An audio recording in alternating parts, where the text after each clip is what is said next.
At first light, Malachi Brooks spotted them. 50 Comanche warriors on horseback, emerging like shadows over the hill, their war paint catching the morning sun. But 12 hours earlier, he had no idea that his decision to help a dying girl would pull him into the jaws of death. The evening before, while inspecting his cattle near the creek, a faint cry reached his ears, soft, barely rising above the whisper of running water. For a man who had lived in isolation for nearly a decade, any human voice was unusual. But this wasn't just any sound. It was the sound of someone clinging to life. Hidden behind a thicket of mesquite bushes, he found her, a young Comanche girl, no older than 16, her body limp, blood darkening the dirt beneath her. She had a gunshot wound in her shoulder, and her face was burning with fever. Each breath she took was labored and shallow. Malachi's instinct screamed at him to walk away. Helping a Comanche girl in these parts could mean his own death.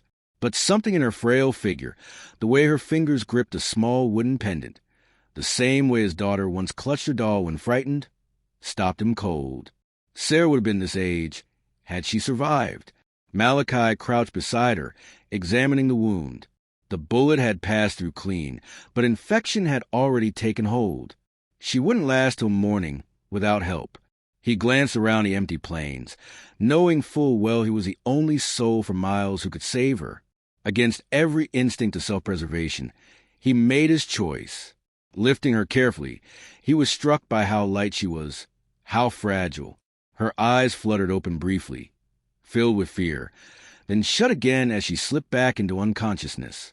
Carrying her to his cabin, his lonely refuge built to escape the world and its sorrows, he laid her on his bed and got to work.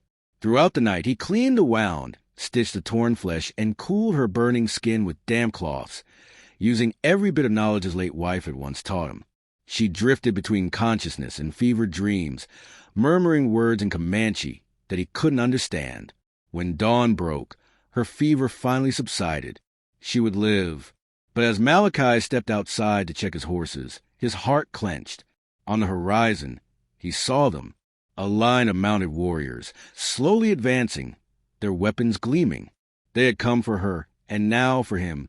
The girl stirred as he returned, her eyes snapping open. Panic filled her gaze as she tried to sit up, wincing in pain. "Easy," Malachi whispered, raising his hands. "You're safe." But she knew better. A Comanche girl in a white man's cabin was anything but safe, especially with an army closing in. She pointed at herself and said, "Ayana." Then she looked at him, silently asking his name. "Malachi," he answered, speaking his own name aloud for the first time in ages. Her voice trembled as she struggled with English. "My father," she started, but then switched back to her own tongue, speaking urgently. Malachi didn't need a full translation to sense the danger. The man outside, tall, commanding, likely her father, was their leader, Chief Takakota. "They believe I took you," Malachi muttered, realization sinking in. "They think I hurt you." Ayana tried to sit up straighter, but her strength was fading fast. She grabbed Malachi's wrist, her grip surprisingly strong. "Not my father," she whispered, voice breaking. Malachi froze. "Takakota, he shot me." His stomach turned. "Why?" he asked softly. Tears welled in her eyes as she answered, steady despite her fear. "I saw him. Kill white family. Woman. Children. He say, I tell no one. But I saw." She clutched the wooden pendant tightly, as though drawing strength from it. Malachi's blood ran cold. This wasn't a rescue party. This was a cover-up. Takakota had shot his own daughter to silence her, and was now hunting her to finish the job. Ayana nodded, more tears spilling down her cheeks. "I try, reach for it. Soldiers, tell truth." But she gestured weakly to her wound. A booming voice called out from the distance. Malachi peered through the window. The warriors had advanced, forming a tighter circle around his land, weapons ready.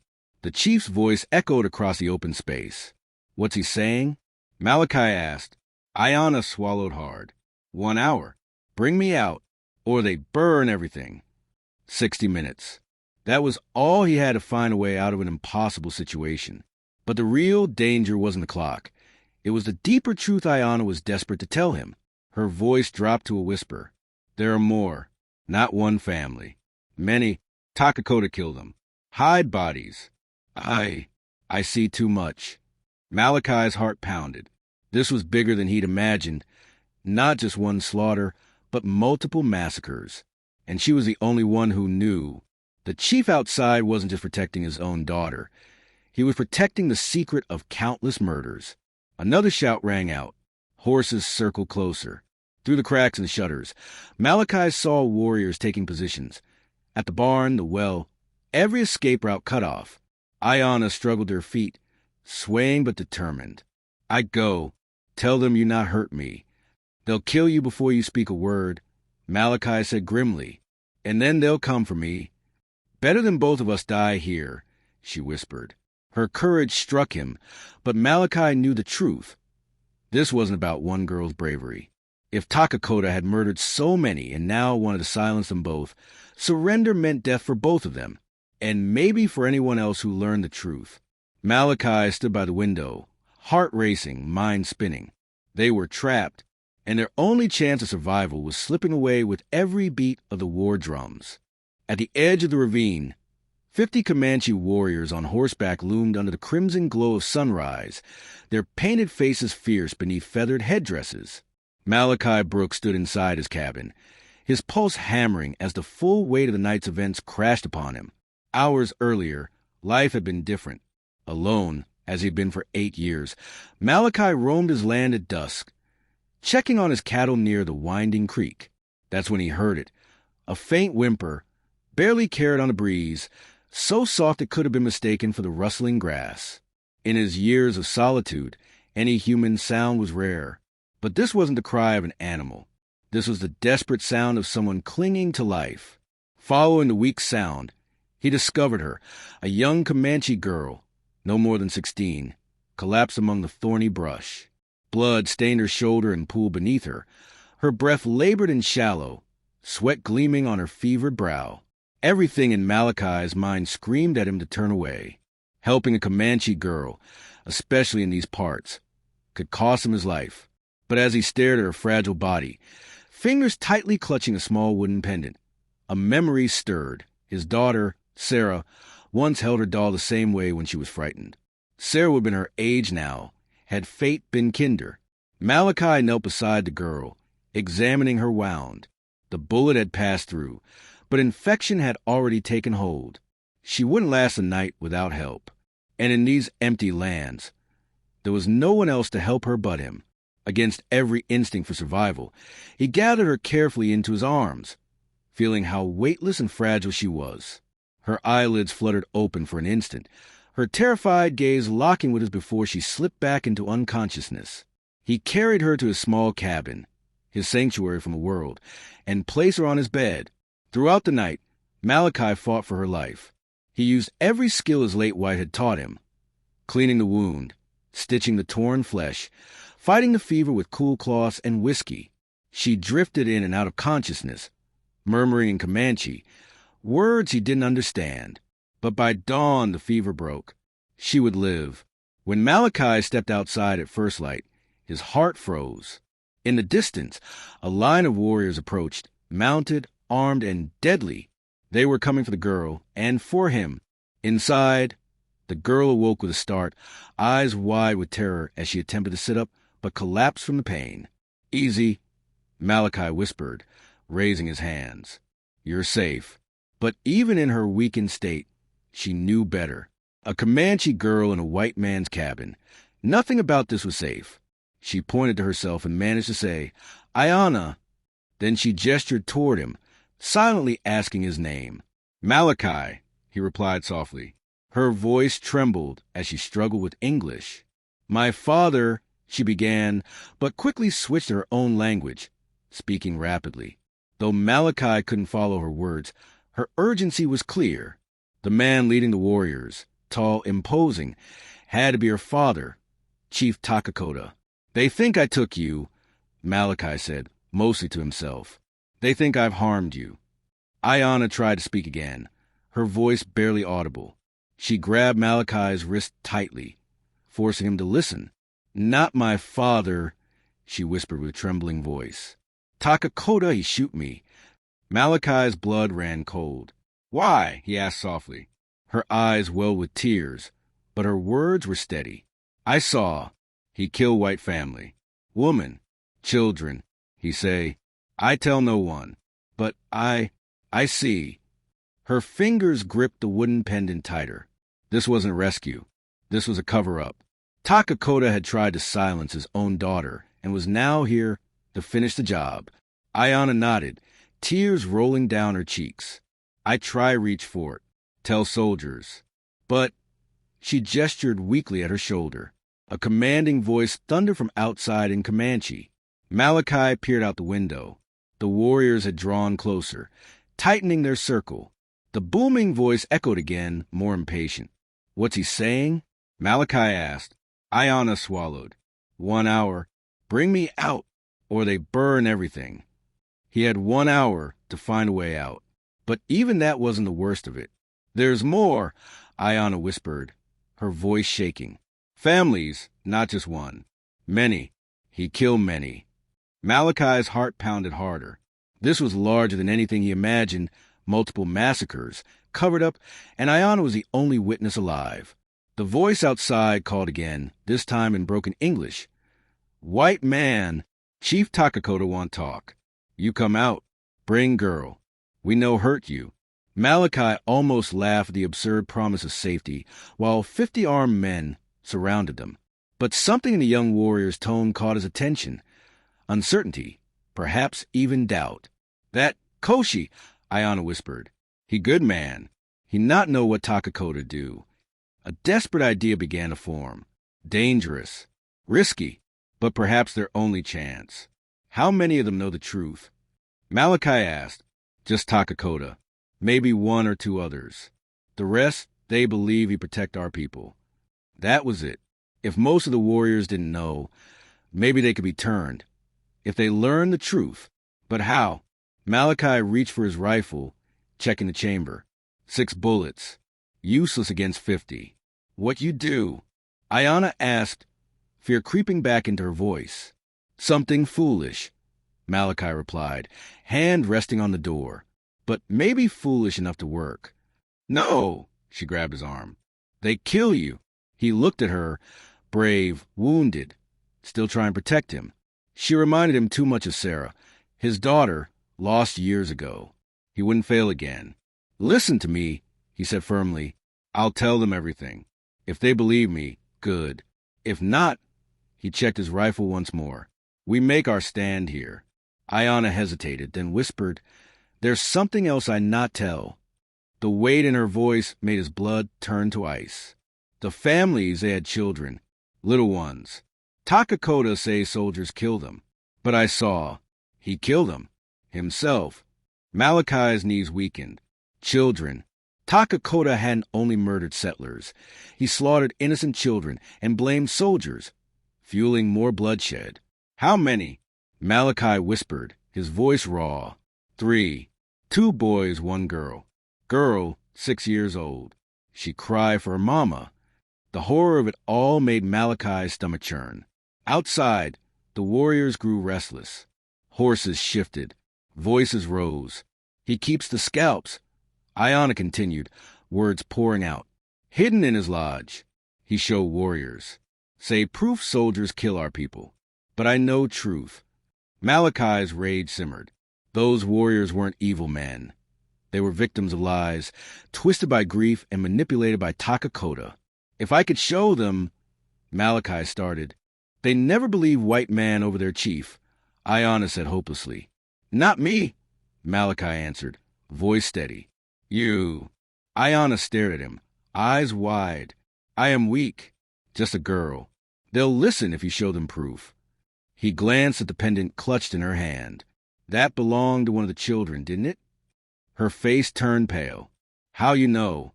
"Because you said you couldn't stay quiet. You carry their memory with you." Before she could reply, Takakota's voice boomed again, riling his men into a frenzy. "He tells them you hurt me." Ayana translated through tears. Says I already dead.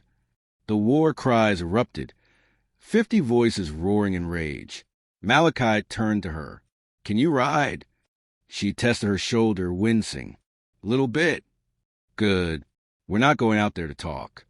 He quickly gathered ammunition and handed her a smaller rifle. We're heading to Fort Davidson. Ayana's eyes filled with fear. 20 miles. Open ground. They catch us. We've won advantage. Malachi slid aside a wooden panel, revealing a hidden door. Tunnel. Dug it years ago during Apache raids. Comes out in the ravine. Horses are waiting there. Ayana glanced at the dark tunnel, hesitant. Even if we reach Fort, who believe Comanche girl over war chief. Malachi's voice hardened. I know those children. The Hendersons. They passed here 2 weeks ago. Husband, wife, 3 kids. I sold them supplies. They registered at Fort Davidson. If you tell Captain Morrison what you saw, and they find those scalps, they'll believe you. Ayana looked down at the pendant. The carving wasn't Comanche. It was delicate, a child's keepsake. The front door groaned as warriors tried forcing it open. Go, Malachi ordered, pushing her toward the tunnel. I'll be right behind you. And together, they plunged into the darkness. Their only hope riding on the truth and the slim chance they could live long enough to tell it. The moment Ayana dropped to her knees and crawled into the narrow, dirt-packed tunnel, pain shot through her injured shoulder, making her vision blur. Behind her, she could hear Malachi scrambling to gather whatever supplies they might need. Ammunition, water, anything that could buy them even a little more time. The sound of the cabin door crashing open echoed like thunder just as Malachi slipped into the tunnel behind her. Shouts erupted inside. Furious voices searching for them. Takakota's commands cutting through the chaos in sharp bursts of Comanche. They pressed forward into the suffocating darkness, dirt crumbling around them as the tunnel seemed to stretch endlessly. Ayana's wound had reopened, warm blood trailing behind her, but she forced herself to keep moving. Then her breath caught. There was something wrong. Takakota's voice suddenly sounded far too close, as though he was right behind them. Malachi, she whispered, her voice trembling. I think they found the tunnel. She turned to glance behind, but all she saw was endless black. Malachi was gone from her view, swallowed by the shadows. The angry voices were getting louder, closer. Gasping, Ayana finally emerged from the tunnel. Her shoulder burned with agony as she stumbled into a concealed corral hidden between jagged rocks. 2 horses stood waiting, already saddled just as Malachi had promised. But he wasn't behind her. She stood frozen, glancing back toward the tunnel, listening desperately for any sign of movement. All she heard was silence. And then gunshots. The sharp cracks rang out from the direction of the cabin, followed by more shouting. Her heart sank. Either Malachi had been caught or killed. Ayana's instincts screamed for her to mount one of the horses and ride hard toward Fort Davidson. She had the evidence. She could expose Takakota's crimes. Justice could be served. But the thought of abandoning Malachi, after everything he had risked to save her, held her in place. Footsteps echoed inside the tunnel again. Someone was coming. Fast. She gripped the smaller rifle Malachi had handed her, the barrel shaking in her hands, eyes fixed on the tunnel entrance. The figure that emerged was bloodied and covered in dirt. Thought I told you to ride, Malachi rasped, grimacing as he straightened. I thought you were dead, she breathed, lowering the rifle. Close enough. He winced, revealing a bleeding graze along his ribs. They found the tunnel entrance, but I collapsed part of it behind me. Bought us a few minutes at best. He helped Ayana onto one of the horses before mounting his own. Can you hold on for 20 miles? She nodded weakly, though the blood loss made her dizzy. Determination alone kept her upright. They galloped through the ravine, staying low beneath the ridges, hoping to avoid the searching eyes above. The horses were strong and fresh, but Ayana could already hear the sounds of pursuit, the rising war cries of Takakota's men bouncing off the canyon walls. They're gaining, she called out, struggling to keep her balance. I know. Malachi pointed ahead. Once we reach open ground, it'll be a race.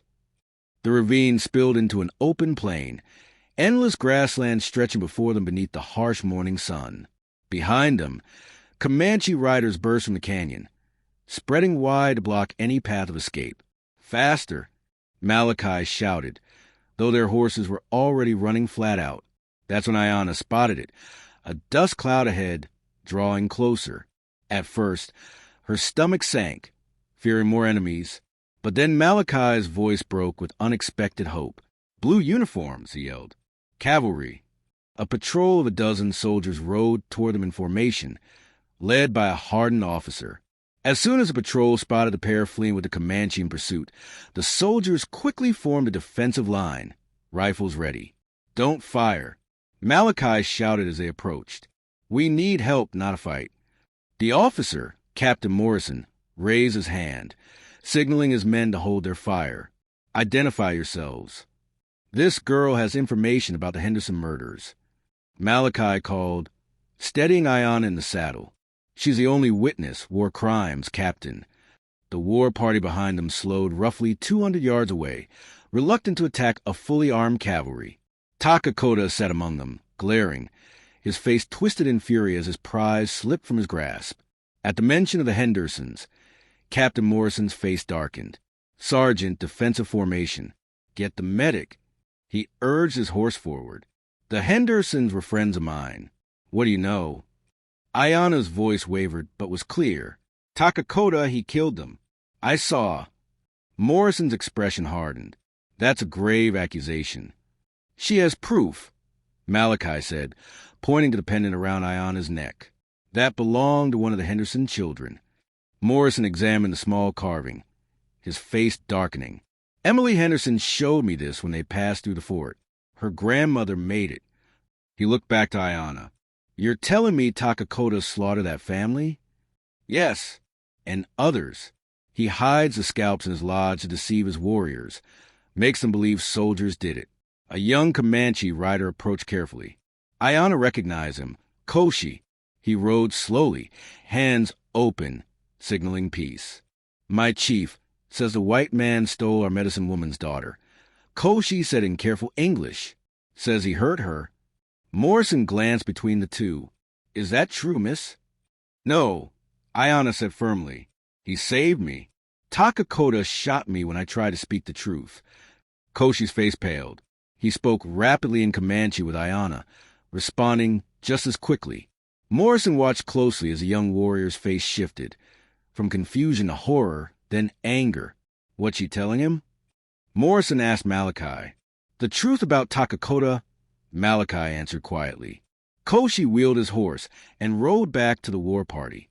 They watched as he argued fiercely with the other warriors, gesturing back toward Takakota. Several warriors began shouting amongst themselves. "Looks like some of them are realizing who they've been following," Morrison said grimly. Suddenly, Takakota broke from the group, charging alone toward Ayanna, his war cry slicing through the air. But he didn't make it far. Morrison's rifle barked once, and Takakota crashed from his horse, landing heavily in the dirt just yards away. He tried to raise his weapon again, but Morrison was already upon him. "Takakota, you're under arrest for the murder of the Henderson family and for deceiving your people," Morrison said coldly. The war chief spat blood and hissed defiant words in Comanche. "He says you have no proof," Ayanna translated. Morrison narrowed his eyes. "We'll find the scalps he hid. Then his people will know what kind of man he really is." 3 weeks later, Ayanna stood in the courtroom at Fort Davidson. Stronger now, she gave her testimony. The evidence, scalps found hidden exactly where she described, left no room for doubt. Takakota's supporters abandoned him once the truth was laid bare. Justice had finally been served, but at a heavy cost. Trust between the tribes and the army would take years to heal. As for Malachi, he never returned to his lonely cabin. Some whispered that he'd moved east, seeking a new beginning. Others swore they saw him helping travelers along dangerous frontier trails. But Ayanna knew the truth. Sometimes a single act of courage doesn't only save one life. It changes two.